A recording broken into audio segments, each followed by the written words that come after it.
اعوذ باللہ من الشیطان الرجیم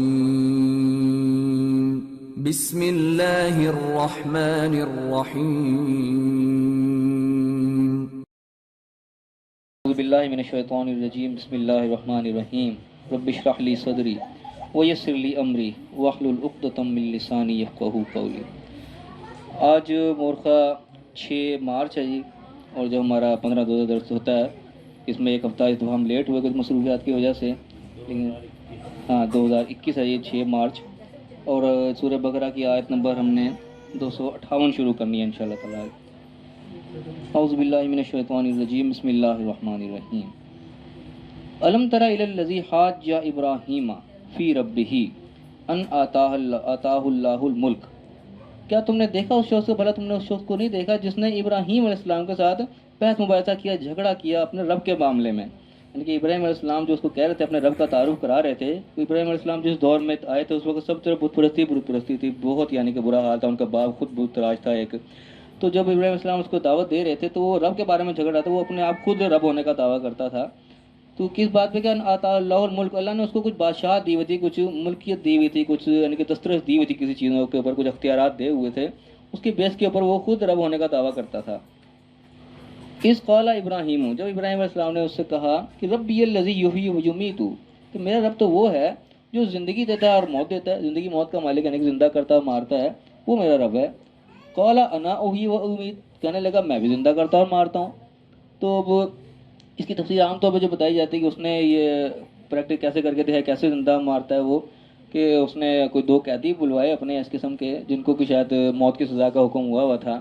تو ان میں سے دونوں کو بلایا، ایک کو اس نے آزادی دے دی کہ جی کہ چاہو تمہیں معاف کیا، اس کو یعنی کہ زندگی بخش دی، دوسرے کو وہیں مروا دیا، اس نے ثابت کر کے دکھایا جو کہ جی میں بھی زندہ کرتا مارتا ہوں۔ اب عام طور پہ تو یہی اس کی تفصیل ملتی ہے کہ اسی طریقے کا واقعہ ہوا، بہرحال یہاں پہ اس چیز کی ڈیٹیل لانے نہیں تھی، ممکن ہے کہ واقعہ کچھ اور طرح کا ہی ہوا، اگر اس طرح ہی ہوتا تو ابراہیم علیہ السلام اس کو ٹوک بھی سکتے ہیں کہ نہیں بھائی میں اس طرح کی زندگی کی بات نہیں کر رہا، مردے کو بھی زندہ کرتا ہے، تو نے مردے کو تھوڑی زندہ کیا، لیکن ابراہیم علیہ السلام نے ایسی کوئی بات نہیں کی۔ ممکن ہے اس نے حقیقت طور پہ بھی زندہ کر کے دکھا دیا ہو، کیونکہ زندہ کرنے کا معجزہ جو ہے جو عیسیٰ علیہ السلام بھی کر کے دکھاتے رہے، بالکل یعنی کہ رسول اللہ سے قریب ترین دور تھا، اس کے بعد آپ صلی اللہ علیہ وسلم آیا، آپ سے پہلے عیسیٰ علیہ السلام تھے، تو یہ موجودہ اس وقت تک یعنی کہ آپ نے بھی کر کے دکھایا۔ تو ایک دور ہو سکتا ہے اس سے ایسا گزرتا ہو، کوئی ایسی ٹیکنیکس ہوتی ہے کہ مردوں کو زندہ کر لیا جاتا ہو، جس طریقے سے آج بھی لوگ اس چکر میں لگے ہوئے ہیں کہ کچھ شخصیات کی انہوں نے جو ہے نا لاشوں کو سنبھال کے رکھا ہوا ہے اس چیز میں کہ شاید کوئی دور آئے کہ ہم ان کو زندہ کر لیں، اس چیز کے اوپر سائنسدان یعنی کہ آج کے بھی وہ لگے ہوئے ہیں اس چیز کے اوپر کہ مردوں کو زندہ کر لیں۔ تو ہو سکتا ہے یہ دور کو ایسا پہلے بھی گزر چکا ہو جب وہ مردوں کو زندہ کر لیا کرتے ہوں، اس نے زندہ کر کے دکھا دیا۔ تو ابراہیم علیہ السلام نے اس کو چھوڑ دیا کہ ٹھیک ہے تو نے یہ کر لیا، اچھا چلو۔ قال ابراہیم، ابراہیم علیہ السلام کا فإن اللہ یاتی بالشمس من المشرق، کہ میرا اللہ تو وہ ہے جو سورج کو مشرق سے لے کے آتا ہے، فاتح بہا من المغرب، تو کو مغرب سے لے آ، اگر تیری اتنی طاقت ہے تو رب ہی ہے تو ذرا ادھر سے نکال کے دکھا دے۔ فبہت الذی کفر، تو وہ جو تھا کافر وہ ایک دم یعنی کہ جیسے کہتے ہیں نا وہ حیران بھکا بکا رہ گیا، یہ کیا بات ہے، یہ میں کیسے کر سکتا ہوں۔ تو یہ یعنی کہ ابراہیم علیہ السلام ایک ایسا اس کو بات بتا دی جو اس کے بس سے باہر تھی۔ تو یہاں پہ شاید ایسا لگتا ہے کہ شاید انسان یہ کام کبھی بھی نہ کر سکے، انسان جتنا بھی چاہے ترقی کر لے نا، مردے کو بھی شاید زندہ کر لے، اس طرح دجال کا بھی آتا ہے کہ وہ بھی مردوں کو زندہ کر کر کے دکھائے گا، جس طرح سائنسدان بھی آج کل لگے ہوئے ہیں۔ تو ہو سکتا ہے کسی دور پہ یہ پہنچ بھی جائیں کہ زندہ کر بھی لیں مردوں کو، جو لاشیں انہوں نے سنبھال کے رکھی ہوئی اسی نیت سے رکھی ہوئی ہیں، لیکن شاید ایسا انسان کبھی نہیں کر سکا کہ سورج کو مغرب سے نکال کے لے آئے۔ یہ ابراہیم علیہ السلام نے جو بات کری وہ نہیں کر سکا، شاید یہ کام کبھی بھی انسان نہ کر سکے۔ اس کے بعد فرمایا کہ تو ادھر سے لے آ، تو وہ جناب وہ بالکل ہکا بکا رہ گیا۔ واللہ لا یہدی القوم الظالمین، اللہ تعالیٰ ظالم لوگوں کو بھی ہدایت نہیں دیتا، یعنی کہ اس طریقے سے اس کے باوجود بھی چاہتا تو وہ ایمان لے آتا، لیکن ایمان نہیں لایا بلکہ وہ بھیڑ بن کے رہ گیا وہاں پہ۔ تو اللہ نے کہا کہ ایسے لوگوں کو بھی ہدایت نہیں ملتی، جو سب کوئی دیکھ کے بھی نہ مانے وہ بھی ہدایت سے محروم رہتے ہیں۔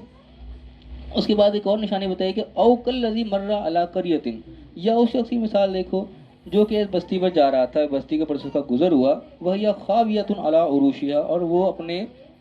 چھتوں کے اوپر الٹی پڑی ہوئی تھی، یعنی کہ ہلاک شدہ تباہ شدہ بستی سے گزر ہوا۔ یہ یعنی کہ عزیر علیہ السلام کا واقعہ بتاتے ہیں کہ یہاں پہ عزیر علیہ السلام کا نام نہیں ہے، لیکن انہی کے بارے میں بتایا جاتا ہے کہ ان کا واقعہ ہے کہ وہ ایک بستی سے گزرے تو وہ الٹی پڑی تھی، اپنے چھتوں کے اوپر تباہ شدہ تھی۔ قال، وہ کہنے لگے انا یحیی ھذہ اللہ بعد موتہا، کہ اللہ تو اس بستی کو اس مرنے کے بعد ان کو کیسے زندہ کرے گا، یعنی کہ وہ ایک نبی تھے، ان کو ایک چیز میں ایک شخص سے پیدا ہو کہ اب یہ کیسے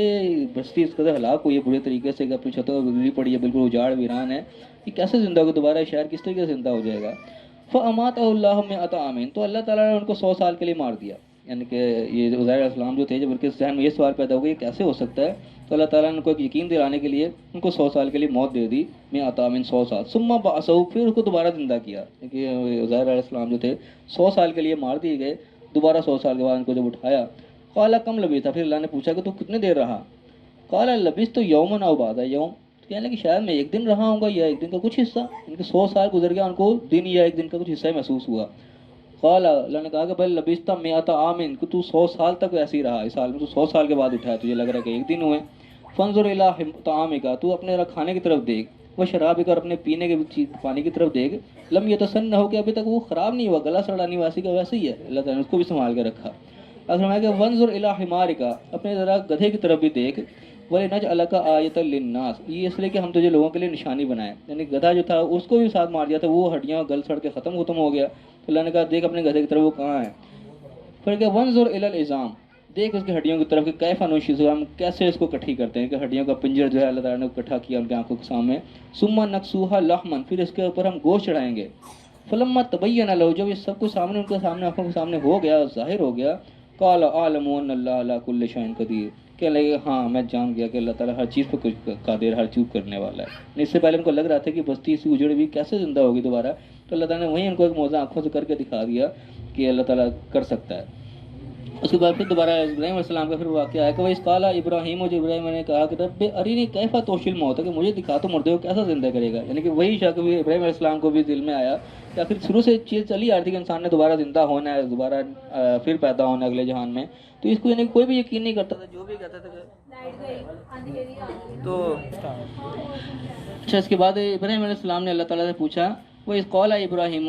ابراہیم نے کہا کہ رب اے میرے رب ارینی، مجھے دکھا کیفا توحی الموت، ہے کہ تم مردوں کو کیسے زندہ کرے گا، یعنی کہ یہ ایک ایسا سوال تھا جو ہمیشہ سے ہر ایک کو تنگ کرتا تھا، کہ اب آپ صلی اللہ علیہ وسلم کے دور میں بھی لوگ اس چیز سے انکار کرتے تھے، یہ کہتے ہیں مرنے کے بعد دوبارہ زندہ ہو جائے گا، کیسے زندہ ہو جائے گا، یہ بھی کہتے تھے کہ مر جائیں گے مٹی ہو جائیں گے، تو یہ یعنی کہ ہر دور میں ایک مشکل سوال رہا لوگوں کے لیے کہ دوبارہ کیسے زندہ ہوگا۔ تو ابراہیم علیہ السلام جب بات لوگوں تک پہنچاتے تھے تو لوگ آگے سے یعنی کہ مانتے تھے کہ ایسا کیسے ہو سکتا ہے، تو ابراہیم علیہ السلام نے آخر اللہ تعالیٰ سے پوچھا کہ اللہ ایسا کیسے ہوگا، تو کیسے مردوں کو زندہ کرے گا، قال اولم تؤمن، اللہ تعالیٰ نے پوچھا کیا تو یقین نہیں، ایمان نہیں رکھتا، قال بلا، نہیں ایمان تو ہے، ایمان میں کوئی شک نہیں، یعنی کہ سوال پوچھنے کے دو انداز ہو سکتے ہیں، ایک بندے کو یقین ہی نہ ہو کہ ایسا ہو ہی نہیں سکتا، ایک ہے کہ صرف اپنے دل کے اطمینان کے لیے کہ ہو تو سکتا ہے لیکن کیسے تھوڑا سا مجھے کلیئر ہو جائے، تو ابراہیم علیہ السلام نے وہی جواب دیا، قال بلا، ہاں یقین ہے مجھے، ولکن لیطمئن قلبی، سے یہ ہے کہ میرا دل اطمینان ہو جائے گا، مجھے واقعی تسلی ہو جائے کہ ایسا ہے، پھر انسان کو بھی بات کے اندر ایک زور پیدا ہو جاتی ہے جب انسان دیکھ لیتا ہے۔ پھر اللہ نے کہا کہ قال فخذ اربعۃ من الطیر، پھر کہا کہ اچھا آپ 4 پرندوں کو پکڑو، پھر فسرہن الیک، ان کو اپنے ساتھ ہلا لو، مانوس کر لو ذرا، ان کو پالو اپنے ساتھ، ثم اجعل علی کل جبل، پھر ان کو ایک ایک پہاڑ پر رکھو، منہن جزء، ان کو جز کر کے ٹکڑے ٹکڑے کر کے اوتے پہاڑوں پہ رکھو، ثم ادعوہن، پھر ان کو آواز دو، یاتین کا سعیا، وہ تمہارے پاس دوڑتے ہوئے آئیں گے، وعلم ان اللہ عزیز حکیم، اور جان لو کہ اللہ تعالیٰ غالب بھی ہے اور حکمت والا بھی ہے۔ اب یہ رکوع تو یہاں پہ ختم ہو گیا، مختصر تھا، یعنی کہ یہ رکوع تھا 3 آیات کا۔ اب اس میں ایک اور طرف جو باتیں نا، اس میں بیسیکلی 2 بڑے بڑے معجزات کا تذکرہ آیا ہے، ایک عزیر علیہ السلام کا سب سے بڑا تذکرہ آیا کہ ان کے سامنے جو ایک ان کو 100 سال تک خود موت دی، پھر ان کے بعد ان کے آنکھوں کے سامنے ان کے گدھے کو زندہ کر کے اٹھایا، اور دوسرا پھر ابراہیم علیہ السلام کا آیا کہ ان کے ہاتھ سے پرندے ان کو ذبح کروائے، ٹکڑے کروائے، پھر ان کے سامنے ان کو زندہ کر کے دکھائے۔ اب یہ 2 معجزات بتانے کا کیا مقصد ہے، اس میں ہم کیا سبق لے سکتے ہیں کہ یہ معجزات یعنی کہ وہ ایسے تھے جو کہ بظاہر ایک انہونی چیزیں تھیں، دونوں انبیاء نے وہ سوال کیا جو بظاہر ان کو انہونا نظر آتا ہے کہ ایسا کیسے ہو سکتا ہے، لیکن اللہ کہہ رہا تھا کہ ہو سکتا ہے، وہ اسی کو یقین بھی تھا، ان کو نبی تھے، انکاری تو نہیں تھے کہ نہیں ایسا نہیں ہوگا، لیکن وہ چیز اتنی مشکل تھی، بظاہر اتنی ناممکن نظر آتی تھی کہ لوگ ماننے کو راضی نہیں ہوتے تھے، تو انہوں نے خود اللہ سے سوال کر لیا کہ اللہ صاحب ہوگا کیسے، بظاہر ممکن نہیں نظر آتا، ہمیں تو یقین ہے لیکن لوگ نہیں مانتے، تو اللہ تعالیٰ نے ان دونوں کو پریکٹیکلی کر کے دکھا دیا کہ ایسا واقعی ہو سکتا ہے، خالی میں کہہ نہیں رہا، میں واقعی کر سکتا ہوں۔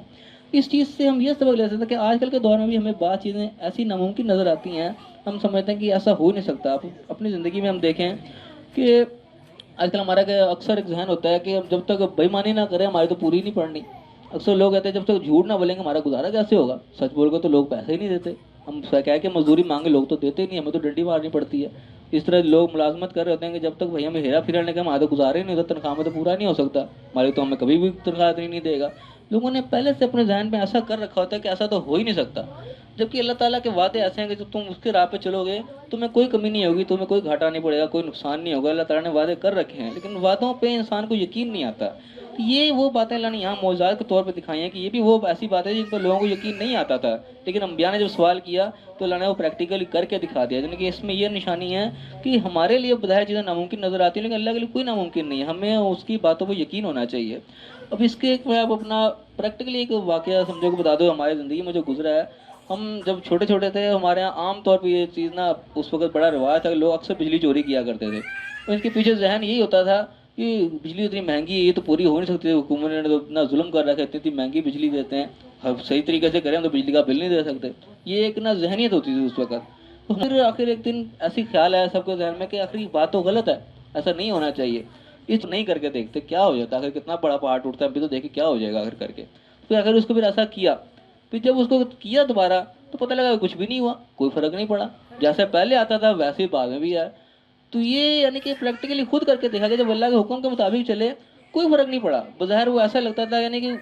خرچہ جب بھی اتنا ہی پڑتا تھا بل اتنا ہی بھرتے تھے، گناہ خام کا سر کے اوپر لازم ہوتا تھا، لیکن جب اس کو کر کے دیکھا اللہ کے یقین کیا کہ حق کے راستے پہ نہیں چل سکتے تو پھر کس راستے پہ چلنا ہے؟ حق کے راستے پہ چل کے اگر دنیا میں انسان جی نہیں سکتا تو حق کا راستہ کیا ہو؟ کس کے لیے؟ پھر جنات کے لیے، پھر انسانوں کے لیے تو ہے نہیں لگتا۔ لیکن جب اس کو کر کے دیکھا تو کچھ نہیں ہوا۔ اب اس بات کو تقریباً 15-20 سال گزر چکے ہوں گے، وہ دن اور آج کا دن کبھی ضرورت نہیں پڑی، اب سب کچھ بھی چلتے ہیں، اے سی بھی چلتے ہیں، سارے خرچے دنیا کے ہوتے ہیں لیکن چلتے ہیں، کوئی بجلی چوری کرنے کی ضرورت نہیں ہے۔ تو یہ یعنی کہ وہ پریکٹیکل ہے، جب انسان کرنے پہ آتا ہے تو وہ ہو جاتا ہے، بظاہر انسان کو ناممکن نظر آتا ہے کہ ایسا ہو نہیں سکتا لیکن وہ ہوتا ہے۔ تو ان معجزات میں بھی اصل میں یہی سبق ہے دیکھنے کے لائق، وہ بظاہر وہ انہونی چیزیں تھیں کہ نہیں ہو سکتی تھی لیکن وہ اللہ نے کر کے دکھانے کہ ایسا ہو سکتا ہے، چاہے ہمارا ذہن اس تک نہیں جا رہا ہوتا ہے۔ تو یہ ہماری زندگی میں بھی ہمیں اس چیز سے سبق لے لینا چاہیے کہ بظاہر وہ چیزیں ہمیں ایسی نظر آ رہی ہوتی ہیں کہ ایسا نہیں ہو سکتا، شیطان ہمیں اس کے اوپر نہ لے جا رہا ہوتا ہے کہ تو بےایمانی نہیں کریں گے ہمارا گزارا نہیں ہو سکتا، ایسا نہیں ہے۔ جب ہم حقیقت پہ آئیں گے، اللہ کی باتوں پہ جب ہمیں یقین ہوگا تو اللہ تعالیٰ اس کو ہمیں کر کے دکھا دے گا۔ یہ تو ایک امتحان ہے ایسا کہ ہر چیز ایزی نظر آئے پھر تو ہر کوئی کر لے گا، بظاہر مشکل نظر آ رہی ہوتی ہے، ناممکن نظر آ رہی تھی، لیکن جب انسان اس کے اوپر چلنے پہ تہیا کر لیتا ہے کہ نہیں میں نے ایسے ہی کرنا ہے پھر وہ ہو جاتا ہے۔ جو یہ سمجھو کہ بہت ذات ہی اس میں 2 سمجھنے لائے، تو اس میں ہم سب یہ سبق لے لیں کہ کسی چیز کو ہم ناممکن نہ سمجھیں، جو بھی چیز کا اللہ نے وعدہ کیا ہے ہم اسی سے ڈر لگا ہوتا ہے کہ اللہ کے راہ میں ہم خرچ کریں گے ہم تو خود کنگلے ہو جائیں گے، ہمارے پلے کیا رہ جائے گا، لیکن اللہ نے کہا ہے تم میری راہ میں خرچ کرو تو میں اس سے زیادہ دوں گا میں۔ تو اس پہ ہمیں اتنا یقین ہونا چاہیے کہ ہم اللہ کے کہنے کے مطابق چلیں گے تو ہمیں گھاٹا نہیں ہونے لگا، اس کے اوپر اتنا ہمیں پختہ یقین ہونا چاہیے۔ ہمیں بظاہر وہ ناممکن نظر آ رہا تھا لیکن اللہ نے یہ معجزات بتا دیا کہ اللہ کے لیے کوئی چیز ناممکن نہیں ہے، اللہ جو کہہ رہا ہے وہ اس کو کر دے گا۔ تو ہمیں آج اپنی زندگی میں اس چیز کو یقین رکھنا چاہیے کہ جو اللہ نے ہم سے وعدے کیے ہیں وہ اس نے پورے کر کے رہنے ہیں، ہم صرف عمل کرنے والے ہو جائیں، ہم اپنا یقین پختہ کر لیں، باقی ہم اللہ پہ چھوڑیں۔ تو یہ زندگی میں پریکٹیکل چیزیں آتی ہیں اور آئی ہیں، انشاءاللہ آئندہ بھی آئیں گی۔ فی الحال سمجھنے لائق بات اتنی تھی، تو جو کوئی پڑھا ہے اللہ تعالیٰ ہمیں صحیح سمجھنے کی، صحیح عمل کرنے کی توفیق عطا فرمائے، آمین۔ السلام علیکم۔